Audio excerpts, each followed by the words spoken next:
I never thought it'd be sitting in my car outside a restaurant, hands shaking as I stared at my phone, watching my brother Tyler post pictures of his brand new house, while my parents expected me to Venmo them another $1,500 for their monthly expenses. But there I was, 28 years old, successful financial advisor, and completely blindsided by the realization that my family had just handed my brother a $250,000 inheritance I didn't even know existed, while telling me I was too ambitious for a woman and should focus on finding a husband instead of building my career.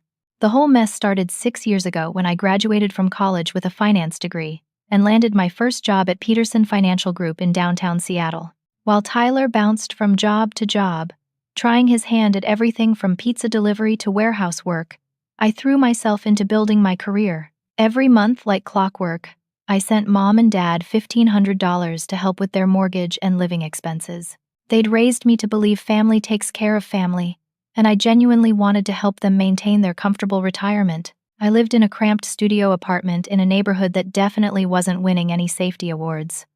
Drove a 10-year-old Honda Civic that needed constant repairs, and ate ramen noodles more nights than I care to admit, but I told myself it was temporary. I was investing in my future and helping my parents maintain their dignity. Dad had worked construction his whole life until a back injury forced early retirement, and Mom had been a substitute teacher with minimal pension benefits. Supporting them felt like the right thing to do. Tyler, meanwhile, seemed to drift through life without any real direction or responsibility. He lived in their basement, contributed maybe $200 a month when he remembered, and spent most of his time playing video games or hanging out with friends. Mom always made excuses for him, saying he was finding himself and needed time to figure out his path. When I suggested he might contribute more to household expenses, Dad would get defensive and tell me not everyone needed to be driven like you, Carol.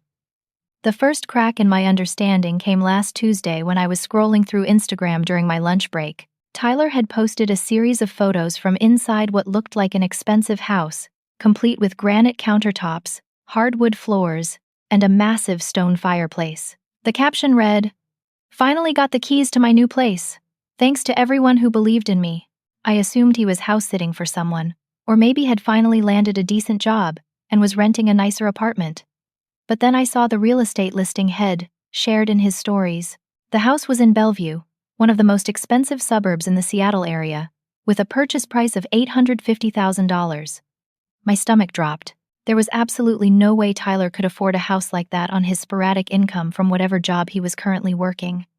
I called him that evening, trying to keep my voice casual. "Hey, saw your Instagram posts. That's a gorgeous house. How did you manage to swing the down payment for a place like that?" Tyler's response was everything I needed to hear but nothing I wanted to know.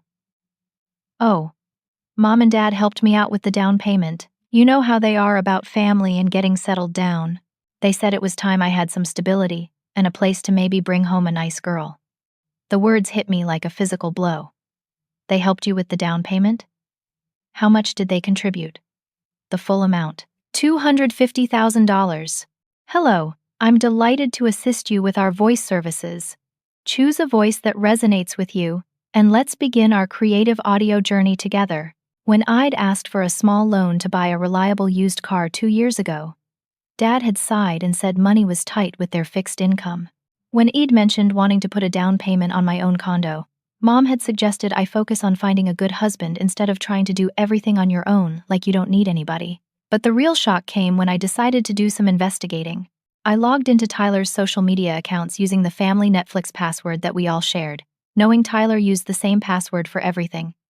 What I found made my blood run cold. Tyler hadn't just received the $250,000 down payment. According to his private messages with a real estate agent, my parents had also co-signed additional loans totaling another $100,000 for immediate renovations and upgrades. They'd committed themselves to helping Tyler with a total of $350,000 in real estate investments. Even worse were the messages between Tyler and our cousin Marcus from Portland.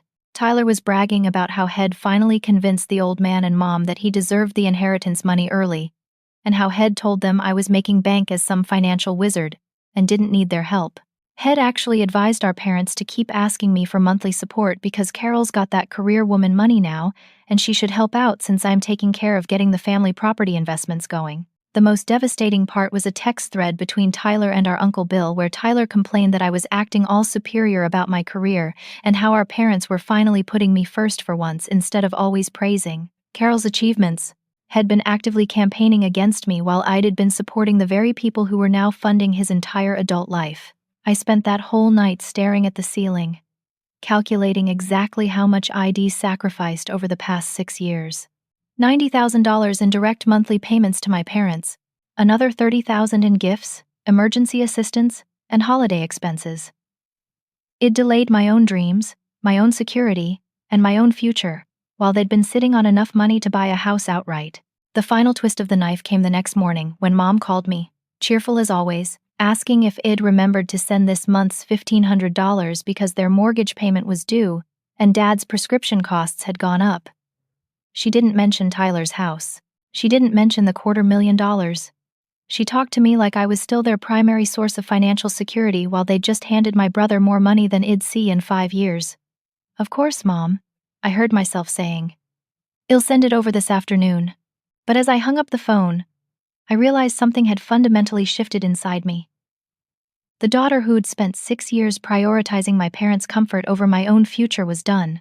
The sister who'd made excuses for Tyler's lack of responsibility while funding the family that was secretly funding him was finished. I had some decisions to make, and for the first time in years, I was going to put myself first.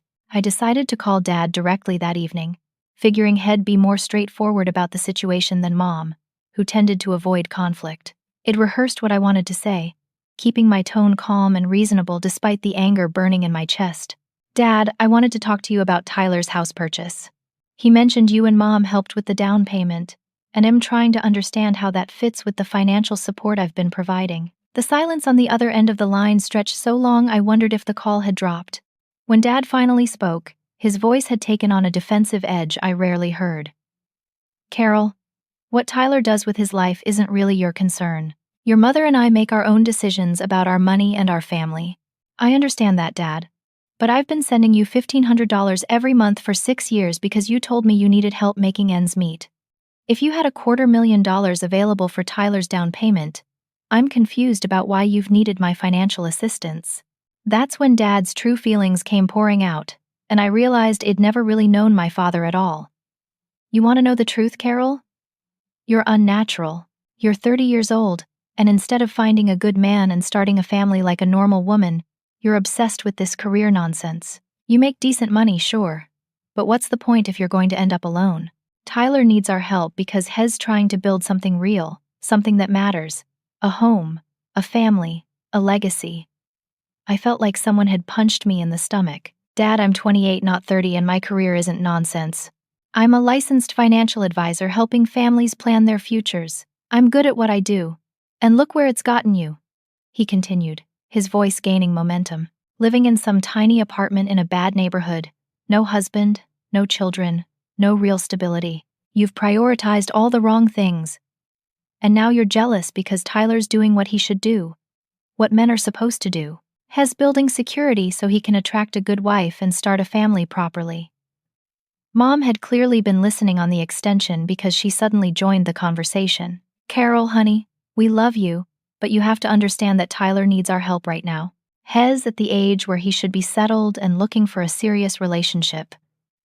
Men need to feel established before they can commit to marriage. And what about me? I asked, feeling my carefully planned composure cracking. What about my goals, my future, my need for security? You've made your choices, Mom replied. You chose your career over family. You chose independence over partnership. We can't keep enabling those decisions by making life too easy for you. Maybe if you had to struggle a little more, you'd realize that what really matters isn't climbing some corporate ladder.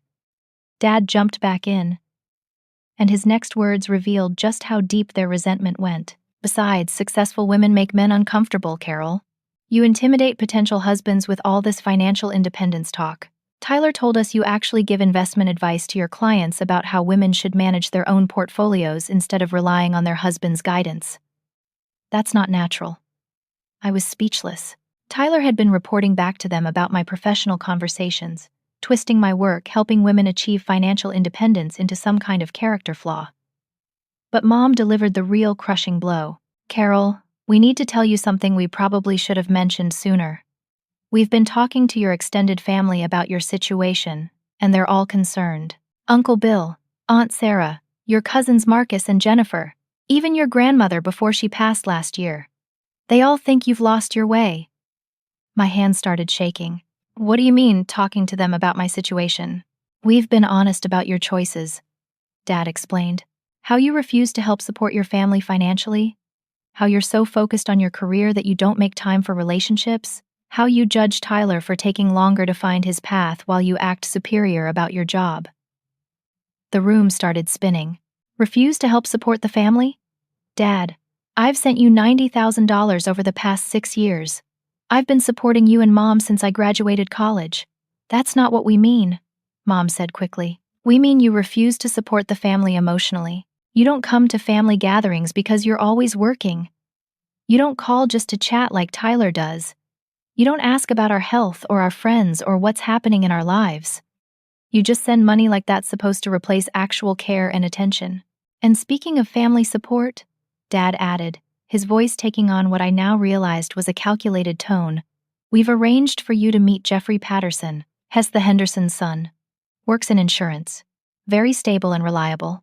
Good head on his shoulders. Looking for a wife who wants to build something together instead of competing with him professionally. Linda Henderson thinks you two would be perfect for each other." I couldn't breathe. "You arranged a meeting?" Without asking me. "Carol, you're not exactly bringing home any prospects on your own," Mom said. "Jeffrey's 32, financially stable, ready to settle down. Has not intimidated by successful women as long as they understand that marriage requires compromise and prioritizing family over career advancement. The Hendersons are having a barbecue this Saturday," Dad continued. "They're expecting you to come by around 3 o'clock. Jeffrey will be there. And you can have a nice casual conversation without any pressure. Just a chance to meet someone who shares your family values." "My family values," I repeated. "You mean the values where parents secretly give one child hundreds of thousands of dollars while telling the other child she's too ambitious to deserve help? That's exactly the kind of attitude we're talking about," Dad said, his voice hardening. "Tyler doesn't walk around with a chip on his shoulder about what he does or doesn't deserve. He's grateful for support and focused on building something positive. You just complain and keep score like family is some kind of business transaction." Mom jumped in with what she clearly thought was a reasonable compromise. "Carol, we love you, but we're worried about you. You're becoming bitter and resentful, and that's not attractive in a woman. Men want partners who are supportive and nurturing, not women who argue about money and fairness all the time. Jeffrey could be a fresh start for you, a chance to refocus on what really matters." As I hung up the phone, I realized my parents hadn't just betrayed me financially. They'd been systematically undermining my character and choices to my entire extended family, while painting Tyler as the responsible, family-oriented child, and me as the selfish, career-obsessed daughter who'd lost touch with proper priorities. They'd turned my financial independence into a character flaw, my professional success into a barrier to love, and my 6 years of family support into evidence that I was emotionally disconnected and self-centered. But what they didn't know was that I'd already started preparing for this conversation. What they couldn't have predicted was that their financial advisor daughter had been documenting everything, and I was about to turn their own tactics against them in ways they'd never see coming. What my parents didn't realize during that devastating phone call was that it'd been quietly documenting their behavior for the past 8 months. It started innocently enough last winter when I noticed some inconsistencies in their monthly requests for money. Dad would mention needing help with heating bills in January, then ask for the same amount in March when heating costs should have dropped. Mom would claim their grocery expenses had increased, but when I visited for Easter dinner, their pantry was unusually well stocked with expensive items they'd never bought before. As a financial advisor, I'm trained to notice patterns and discrepancies, so I started keeping detailed records. Every text message requesting money got forwarded to a separate email folder. Every phone call about their expenses got summarized in a private document with dates and amounts. I told myself I was just being thorough, maybe helping them track their spending so we could identify areas where they might save money. But the real revelation came in June when I drove to their house unannounced to drop off Dad's birthday gift, and overheard him on the phone with someone discussing rental income from the storage units. I waited in my car until he finished the call, then knocked on the door like nothing had happened. When I asked about his conversation, he said he'd been talking to his doctor's office about appointment scheduling. That night, I did some investigating that changed everything I thought I knew about my family's financial situation. Using public property records and business registration databases that I accessed through work, I discovered that my parents owned 3 storage unit facilities in different parts of King County. The businesses were registered under Dad's brother's name, Uncle Bill, but the property deeds clearly listed Robert and Linda as the actual owners. The facilities generated approximately $6,800 in monthly rental income, money my parents had never mentioned, despite asking me for $1,500 every month to help with their basic expenses. They'd been collecting nearly $7,000 monthly in passive income, while telling me they struggled to make ends meet on their retirement benefits. But the storage units were just the beginning of what I uncovered. Digging deeper into public records, I found that my parents had refinanced their house twice in the past 3 years, pulling out nearly $400,000 in equity. The money hadn't gone to medical expenses or living costs as they'd implied during our conversations about their financial stress. Instead, they'd invested in additional real estate, purchasing a small apartment building in Tacoma that generated another $3,000 monthly in rental income. My parents weren't struggling retirees barely making ends meet. They were active real estate investors with multiple income streams totaling almost $10,000 every month, not counting their actual retirement benefits. The storage unit discovery led me to examine Tyler's situation more carefully. I created a detailed timeline of his employment history cross-referenced with his social media posts and lifestyle expenses. Tyler had been unemployed or underemployed for most of the past 2 years. Yet his Instagram showed regular posts from expensive restaurants, sporting events, and shopping trips. Someone was funding a lifestyle that his part-time retail job couldn't possibly support. Then I found the smoking gun. Using the family tracking app that we'd all installed years ago for emergency purposes, I noticed that Tyler's phone regularly pinged at locations corresponding to my parents' storage facilities. He wasn't just living in their basement. He was actively involved in their real estate business, probably collecting rents and handling maintenance issues. The fake family business became crystal clear when I cross-referenced dates.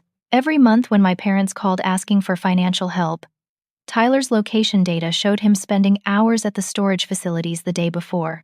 They were coordinating their requests for my money with their collection of rental income, using my contributions to fund Tyler's lifestyle while keeping their real estate profits for investments and Tyler's house down payment. I also discovered that my parents had been claiming Tyler as a dependent on their tax returns, despite him being 25 years old and not qualifying for dependent status. They'd been using his fake dependency claim to qualify for certain tax credits while simultaneously using my financial support as proof of income for their real estate loan applications. But the most devastating discovery came when I accessed Tyler's credit report through legitimate channels available to financial professionals helping clients with family financial planning. Tyler had no credit history because he'd never actually been financially independent. Every major expense in his adult life had been funded either directly by our parents or through accounts where they were co-signers. His new house wasn't just supported by their down payment. They'd co-signed the entire mortgage, making themselves liable for his monthly payments. My parents had created an elaborate financial shell game where Tyler appeared to be an independent adult while actually being completely supported by their real estate empire and my monthly contributions. They'd used my money to subsidize Tyler's lifestyle, while investing their real profits in properties that would eventually benefit Tyler's future, creating a generational wealth transfer that excluded me entirely. The final piece of evidence came from an unexpected source. My friend Jessica works in commercial real estate, and when I mentioned my parents' storage facilities during a casual conversation, she told me she'd actually helped broker the sale of one of their properties earlier this year. They'd sold a 4th storage facility I didn't even know existed for $380,000 in cash. My parents had sold real estate worth nearly $400,000 in the same year they'd told me they couldn't afford to help with my car down payment because money was too tight on their fixed income. They'd been sitting on liquid assets worth more than most people's entire net worth while accepting monthly support payments from their daughter who lived in a studio apartment and drove a decade-old car. But here's what they didn't know. It'd been secretly working with a financial attorney named Patricia Wells for the past 4 months. Patricia specializes in financial abuse cases and elder law.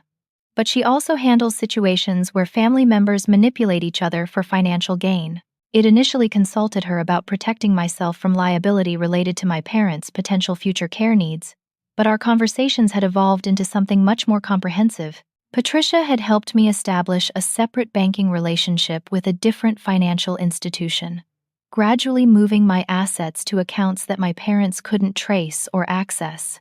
Shed also helped me understand my legal options regarding the tax fraud implications of their false dependency claims and inappropriate use of my financial information for their loan applications. Most importantly, Patricia had advised me to document everything while appearing to maintain normal family relationships until I was ready to address the situation comprehensively. Shed warned me that financial manipulation within families often escalates when confronted directly, so Wed developed a strategy that would protect me legally, while giving my family an opportunity to acknowledge their behavior and make changes. What my parents had just revealed during our phone conversation about Tyler's house and their attempts to arrange my personal life was that they had no intention of treating me as an equal adult family member. They viewed me as a financial resource to be managed and controlled, not a daughter whose goals and choices deserved respect and support. Patricia had prepared me for this moment. Tomorrow morning, I would begin implementing the financial boundaries Wed developed, and my family was about to discover that their financially sophisticated daughter had learned to play their game better than they ever imagined. I called Patricia Wells first thing Wednesday morning, and we put our carefully developed plan into motion. Over the past 4 months, Patricia had helped me create what she called a financial exit strategy that would protect my assets while documenting my family's manipulative behavior for potential legal action. The first step had been establishing new banking relationships that my parents couldn't access or monitor. It opened accounts at a different financial institution using only my workplace address, ensuring no mail or statements would arrive at my apartment where family members might see them during visits. Patricia had guided me through the process of gradually transferring my assets to these protected accounts while maintaining enough activity in my original accounts to avoid suspicion. But the real genius of Patricia's strategy was something she called documented compliance. Instead of cutting off my parents' monthly support immediately, Wed developed a system where I appeared to maintain normal payments, while actually creating an evidence trail that would demonstrate their deception. For the past 6 months, I'd been funding their monthly support through a complex system involving prepaid debit cards and timed transfers. Instead of sending money directly from my checking account, I'd been purchasing prepaid cards with cash, then using those cards to make transfers that appeared to come from my regular accounts, but were actually traceable through completely different financial channels. Every transaction was automatically documented through Patricia's office, creating a comprehensive record of exactly how much money I'd provided and when. More importantly, this system allowed us to track exactly how my parents used the money I sent them, since the prepaid cards generated detailed spending reports. The spending reports revealed the final proof of their deception.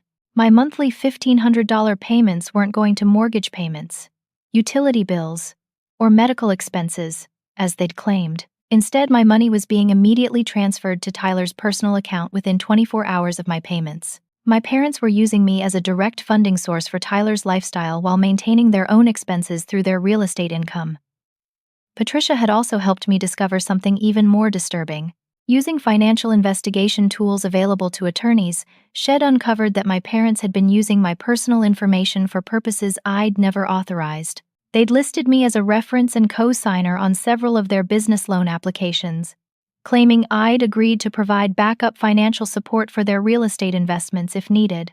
Even worse, they'd been claiming me as a dependent on their tax returns for 3 consecutive years, despite me being financially independent, and explicitly telling them not to include me on their tax documents.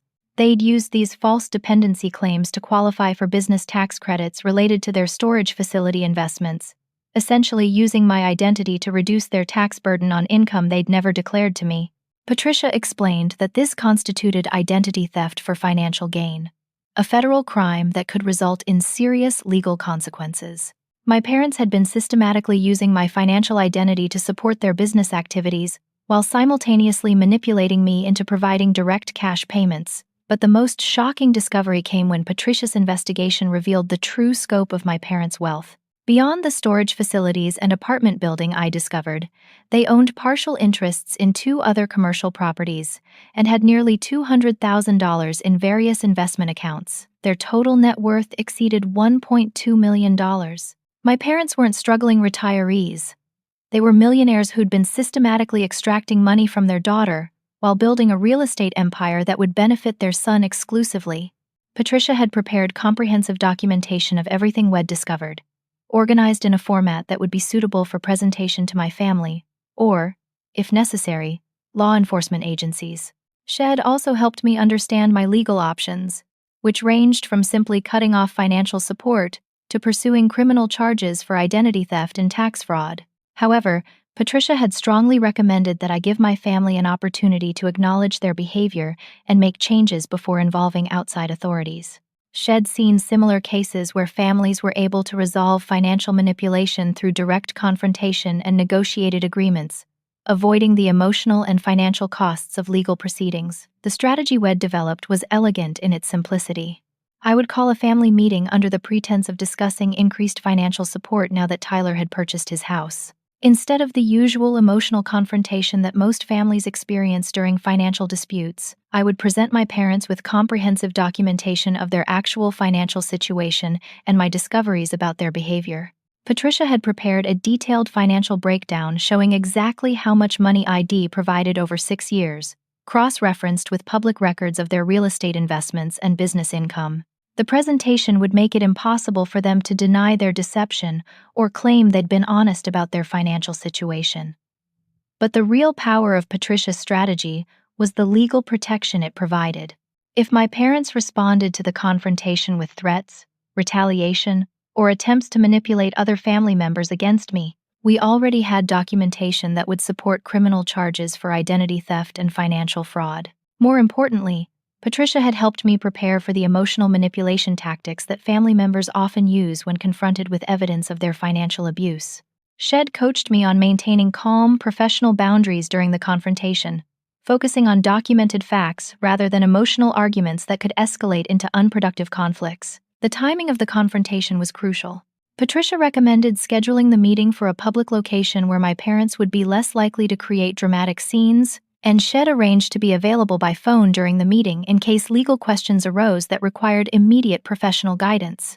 Tomorrow evening, I would invite my parents to dinner at a neutral restaurant, ostensibly to celebrate Tyler's house purchase and discuss how I might increase my financial support now that our family was growing and thriving. Instead, they would discover that their financially sophisticated daughter had spent months documenting their deception and was prepared to end their manipulation permanently. What they couldn't predict was that Tyler would arrive at the restaurant expecting a celebration dinner, only to discover the truth about how his new house had actually been funded. I texted Tyler on Thursday afternoon, asking if he wanted to join Mom, Dad, and me for dinner at Romano's Italian Grill to celebrate his new house and discuss some exciting family financial opportunities. I knew Tyler wouldn't be able to resist the combination of free dinner and vague promises about money, and I wanted him there when I revealed what I'd discovered. Patricia had advised me to include Tyler in the confrontation because his reaction would reveal whether he'd been a willing participant in the deception or an unwitting beneficiary. If Tyler genuinely believed our parents had been struggling financially, his response to learning the truth would help determine whether family reconciliation was possible or if I needed to prepare for more extensive legal protection. I arrived at the restaurant early and chose a corner booth that would provide privacy but remain visible to other diners, ensuring my parents couldn't create a scene without public witnesses. Patricia was on standby at her office, available for immediate consultation if the confrontation escalated beyond my ability to manage. Mom and Dad arrived first, both dressed nicely and seeming genuinely excited about what they assumed would be a celebration dinner. Dad had even brought a small gift bag, which he placed on the table with a smile. "We wanted to get Tyler a little housewarming present," Mom explained. "Just some nice wine glasses and a gift card to that furniture store he likes. We're so proud of him for taking this big step toward building his future." I forced a smile and thanked them for being such supportive parents, knowing that their definition of support had some significant limitations. Tyler arrived 10 minutes later, practically bouncing with excitement about what he clearly expected would be praise and possibly additional financial assistance. "This is so great," Tyler said, sliding into the booth next to Dad. I can't believe how everything's working out with the house. The mortgage payments are actually lower than I expected, and I'm already planning some improvements for next spring. That's wonderful, I said, pulling out the folder Patricia had prepared. Actually, I wanted to talk to all of you about family finances and how we can make sure everyone's getting the support they need. I opened the folder and placed the first document on the table. A comprehensive breakdown of every payment ID made to our parents over the past 6 years, including dates, amounts, and the stated purposes for each transfer. I've been thinking about our family financial situation, and I realized I don't have a clear picture of everyone's needs and resources. So I did some research, and I'd like to share what I learned. The table went silent as my parents stared at the detailed financial records. Tyler looked confused, clearly not understanding why I'd documented my support payments or why the atmosphere had suddenly become serious. I placed the second document on the table, a public records report showing my parents' real estate holdings, business registrations, and property values. Dad's face went pale, and Mom's hands started shaking. I discovered that you owned 3 storage facilities generating approximately $6,800 monthly, plus a 4-unit apartment building in Tacoma, bringing in another $3,000 monthly. Your total documented income from real estate investments is nearly $10,000 every month. Tyler's mouth fell open. Storage facilities? What storage facilities? I thought you guys were retired and barely making ends meet. Mom started to speak, but I continued before she could interrupt. I also found that you sold a 4th storage facility this year for $380,000 cash. And you refinanced your house twice, pulling out nearly $400,000 in equity for additional investments. Dad found his voice first, though it came out as more of a croak. Carol, you had no right to investigate our private financial affairs. What we do with our money is none of your business. You're absolutely right, I agreed. Your money is your business. But my money is my business, and I've been sending you $1,500 every month because you told me you needed help making ends meet. That was $90,000 over 6 years, funded by my belief that you were struggling financially. Tyler was staring at our parents like he'd never seen them before. Wait, you guys have been taking money from Carol? I thought she was too selfish to help with family expenses. You always said she cared more about her career than her family. I placed the third document on the table, showing how my monthly payments had been immediately transferred to Tyler's personal account within 24 hours of each deposit. Tyler, every dollar I sent to Mom and Dad went directly to you. I've been funding your lifestyle for the past 6 years while our parents used their real estate income to buy your house and support their investment activities. Tyler's face went white. That's not possible. Mom and Dad told me that money came from rental income from Dad's old construction business. They said they had some equipment storage contracts that generated a little extra money each month. There are no construction business storage contracts, I said, placing the final documents on the table. These showed the tax fraud implications of my parents claiming Tyler as a dependent while using my financial information for their business loan applications. Dad tried to regain control of the situation. Carol, you're twisting everything to make it sound worse than it is. We've been trying to help both of our children build stable futures. Tyler needed support to get established, and you've been doing well enough to contribute to family welfare. By lying to both of us, Tyler demanded, his voice rising. By telling me that Carol was selfish and unsupportive while she was actually paying for my food, my car insurance, my gas money, everything I've been using for the past 6 years. Mom reached across the table toward Tyler. Honey, we were protecting you. We didn't want you to feel guilty about needing help while you figured out your direction. And we didn't want Carol to feel like her contributions were unappreciated. Unappreciated. Tyler stood up, nearly knocking over his water glass. She's been supporting me while you convinced me she didn't care about family. I've been living off my sister's money while thinking she was too stuck up to help when I actually needed something. It expected anger from Tyler, but I hadn't anticipated the depth of his devastation. He wasn't angry about being cut off from financial support. He was heartbroken about being manipulated into believing his sister didn't care about him. Tyler, I said gently, I need you to know that I never resented helping you. I resented being lied to about why you needed help and being manipulated into providing support while being told I was too selfish and career-focused to be a good family member. Tyler slumped back into his seat, his face in his hands. I can't believe this. I told people at work that my family had money problems, and my sister was too successful to care about helping. I actually defended you guys when my friends said it was weird that I still lived at home at 25. Dad made one last attempt to control the narrative. This is exactly what we were trying to avoid. We didn't want you children fighting about money and jealousy and who deserves what. We were trying to take care of both of you in the ways that made the most sense. By committing tax fraud, I asked, placing the documentation of their false dependency claims and unauthorized use of my financial information on the table. By using my identity for business loan applications without my consent? By telling my entire extended family that I refuse to help support the family while I've actually provided $90,000 over 6 years. The table fell completely silent. Other diners were starting to glance in our direction, probably wondering why our family celebration had turned into what looked like a business meeting from hell. Tyler looked up from his hands, his eyes red with tears I'd never seen before. Carol, I want to give you back every penny. I don't want the house. I don't want any of it if it came from lying to you and making you think I didn't appreciate everything you've done for our family. That's when I realized that Tyler hadn't been my parents' accomplice. Had been their other victim. They'd manipulated both of us, feeding us different stories designed to keep us from comparing notes while they orchestrated a financial scheme that benefited their real estate empire and Tyler's lifestyle at my expense. The question now was whether my family could acknowledge what they'd done and work together to rebuild honest relationships, or whether it'd need to implement the legal protections Patricia had prepared. Dad's next words would determine which direction our family's future would take. Dad looked around the restaurant, clearly uncomfortable with the public setting and the documents spread across our table. When he spoke, his voice was quieter than I'd heard it all evening, but his words revealed that he still didn't fully grasp the severity of what they'd done. Carol, I think you're overreacting to what's essentially a family matter. Yes, we should have been more transparent about our financial situation, but we were trying to help both of you in different ways. Tyler needed direct support to get established, and you needed the satisfaction of contributing to family welfare. The satisfaction of contributing, I repeated.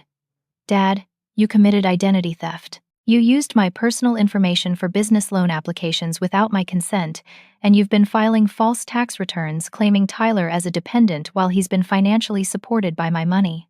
These aren't family matters, they're federal crimes. Mom reached for my hand, but I pulled back. Carol, honey, you're our daughter. We love you. We'd never do anything to intentionally hurt you. If we made some mistakes with paperwork or communication, we can fix that. But this hostility and these accusations are tearing our family apart. Tyler was staring at our parents like he was seeing them clearly for the first time. Mom, this isn't about paperwork mistakes. You've been lying to both of us for years.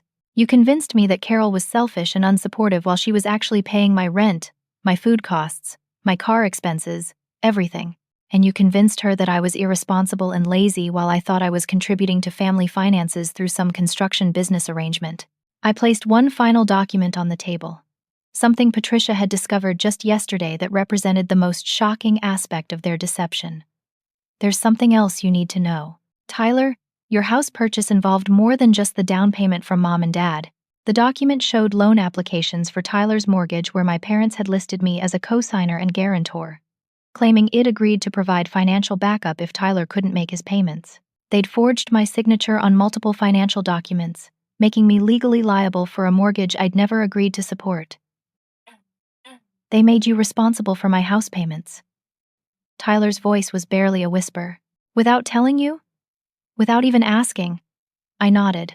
According to these documents, if you default on your mortgage payments, the lenders can come after my assets to cover the balance. Mom and Dad committed fraud by forging my signature, and they've made me liable for a debt that could destroy my financial future.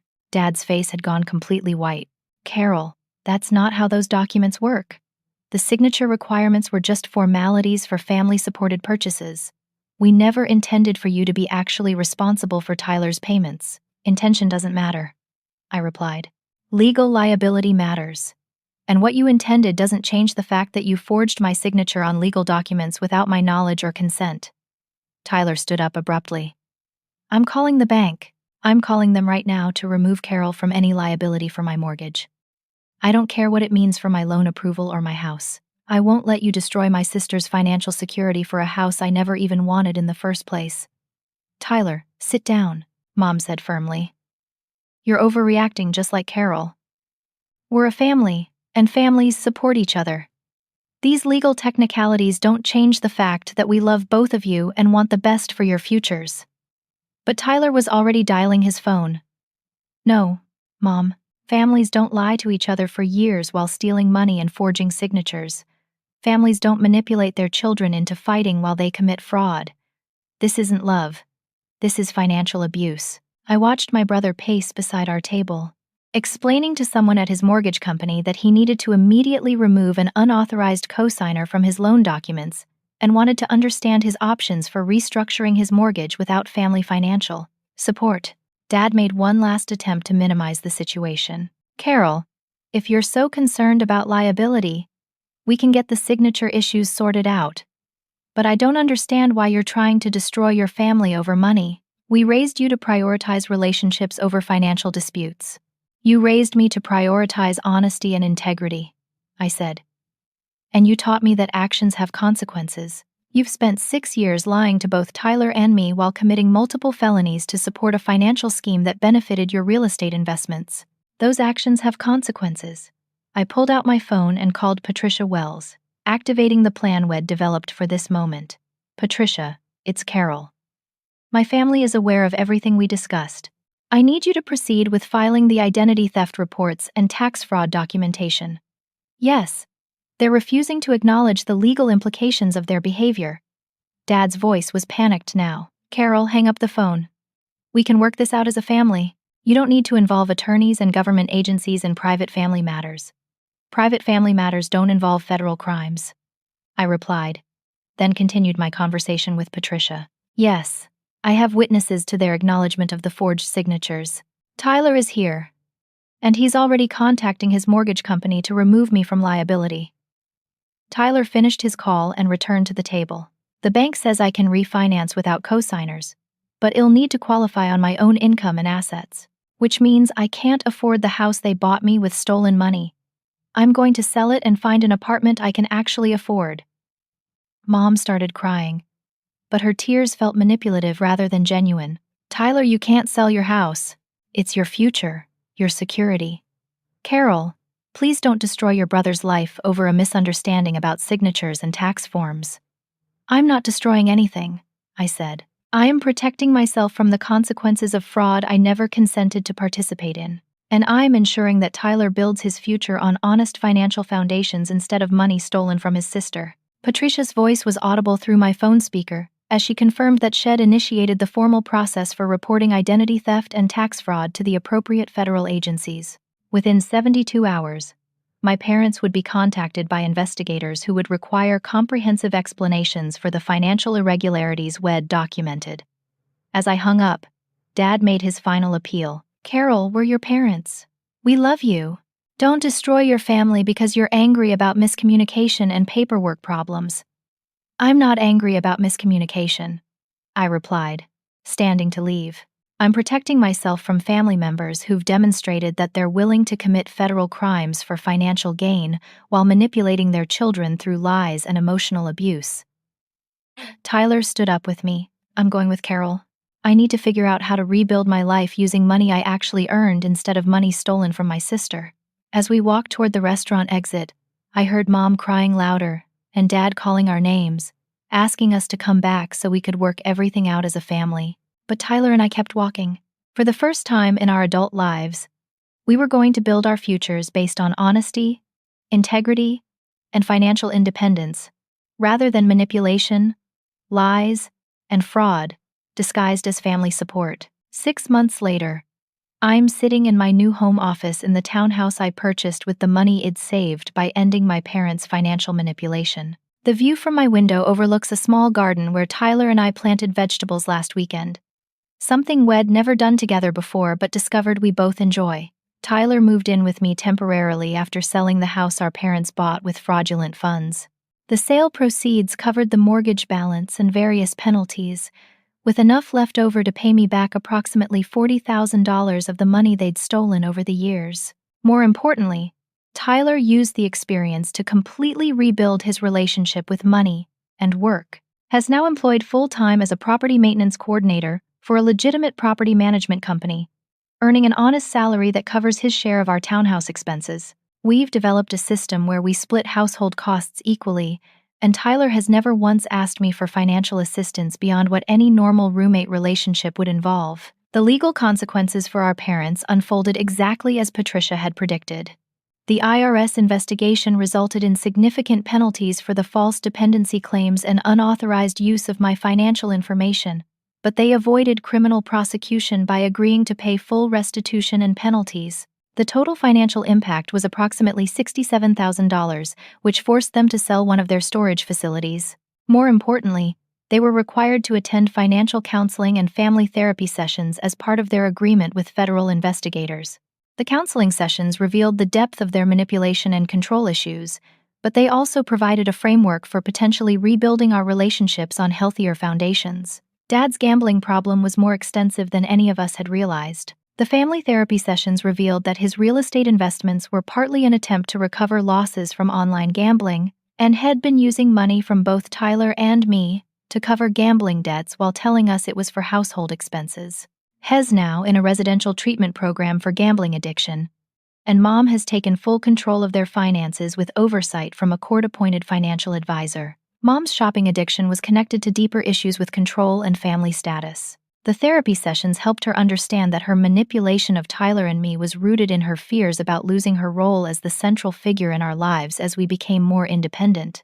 She's working with a therapist who specializes in family boundary issues and has made genuine progress toward understanding how her behavior damaged her relationships with both of her children. The most significant change has been in my relationship with Tyler. Living together as equal adults has allowed us to develop the sibling bond that our parents' manipulation had prevented. We've discovered that we actually enjoy each other's company when we're not competing for parental approval or being fed different stories about each other's behavior and motivations. Tyler has apologized repeatedly for believing our parents' characterization of me as selfish and career-obsessed, and I've apologized for not recognizing that he was being manipulated just as extensively as I was. We've learned to communicate directly with each other instead of relying on our parents as intermediaries, which has eliminated most of the misunderstandings and resentments that plagued our adult relationship. My career has flourished since I stopped sending $1,500 monthly to my parents. The financial freedom has allowed me to invest in professional development, expand my client base, and move to a better neighborhood where I feel safer and more comfortable. More importantly, I've channeled my experience with family financial abuse into a specialty practice, helping other families navigate similar situations. Patricia Wells and I have developed a partnership where I provide financial planning services to families dealing with financial manipulation, while she handles the legal aspects of protecting victims and pursuing appropriate consequences for financial abusers. We've helped 12 families over the past 6 months, and the work has been incredibly fulfilling because I can use my painful experience to prevent others from suffering similar abuse. My dating life has also improved dramatically since I established healthy family boundaries. Without the stress of constantly managing my parents' financial demands and emotional manipulation, I've had the time and energy to build genuine relationships based on mutual respect and shared values. I met David through a hiking group I joined after moving to my new neighborhood, and our relationship has developed naturally without any family interference or pressure. David knows about my family situation, and his respectful response to my boundaries has been one of many indicators that he's someone who values healthy relationships over traditional gender role expectations. When I introduced him to Tyler, they bonded over their shared interest in woodworking, and David has never once suggested that my career success or financial independence make me less attractive or desirable as a partner. The most surprising development has been the response from my extended family. When the truth about my parents' financial manipulation became public through the federal investigation, several relatives reached out to apologize for believing the false stories about my selfishness and lack of family support. Uncle Bill and Aunt Sarah were particularly apologetic, as they'd repeated my parents' lies to other family members without verifying the facts. Cousin Marcus, who'd been on the receiving end of Tyler's bragging about manipulating our parents, was horrified to learn that Tyler had been unknowingly spending stolen money. The extended family dynamics have shifted dramatically, now that everyone understands what actually happened. And several relatives have shared their own stories about feeling manipulated or confused by my parents, different versions of family events. My parents and I are slowly rebuilding our relationship through supervised family therapy sessions. The process is difficult and often painful, but we're making genuine progress toward honest communication and mutual respect. Dad's gambling addiction treatment has helped him understand how his financial desperation led him to rationalize increasingly serious crimes, and he's working to make amends for the damage he caused. Mom's therapy has focused on her control issues and her tendency to manipulate family relationships to maintain her position as the central authority figure. She's learning to respect Tyler's and my autonomy as adults, and to build relationships based on genuine care rather than financial dependency and emotional manipulation. The most important lesson I've learned is that setting boundaries isn't cruel or selfish. It's necessary for healthy relationships. My parents' financial manipulation was enabled by my willingness to tolerate increasingly inappropriate behavior in the name of family loyalty. When I finally established firm boundaries and enforced consequences for their actions, it created the foundation for potentially healthier relationships in the future. Tyler has learned that accepting help doesn't require accepting manipulation, and that healthy family relationships involve honest communication rather than secret arrangements and hidden agendas. Hez developed his own direct relationship with our parents that doesn't involve me as an intermediary, which has eliminated the triangulation that facilitated their manipulation tactics. As I write this, Tyler is in the kitchen making dinner for David and me, something that would have seemed impossible 6 months ago, when I thought Tyler was lazy and irresponsible. The truth is that Tyler is thoughtful, hardworking, and genuinely caring when he's not being manipulated or living in survival mode due to financial instability. This experience has taught me that family relationships, like all relationships, require honesty, respect, and accountability to thrive. Money can be a tool for showing love and support, but it can also be a weapon for control and manipulation. The difference lies in whether financial assistance comes with expectations of secrecy, gratitude that overrides personal autonomy, or conditions that require recipients to accept disrespectful treatment. I want to ask everyone who's listened to my story, have you ever found yourself in a situation where family financial support came with hidden costs or expectations that made you uncomfortable? How do you balance loyalty to family with protecting your own financial and emotional well-being? I'd love to hear your thoughts and experiences in the comments below. If this story resonated with you or helped you recognize similar patterns in your own family relationships, please consider liking this video and sharing it with others who might benefit from hearing about financial boundary setting. And don't forget to subscribe to my channel for more stories about overcoming family challenges and building healthier relationships. Thank you for listening to my story, and I hope it inspires you to prioritize honesty and respect in all your relationships, especially the ones with people who claim their love for you justifies behavior that undermines your security and well-being. Remember that healthy love never requires you to accept abuse, whether financial, emotional, or otherwise.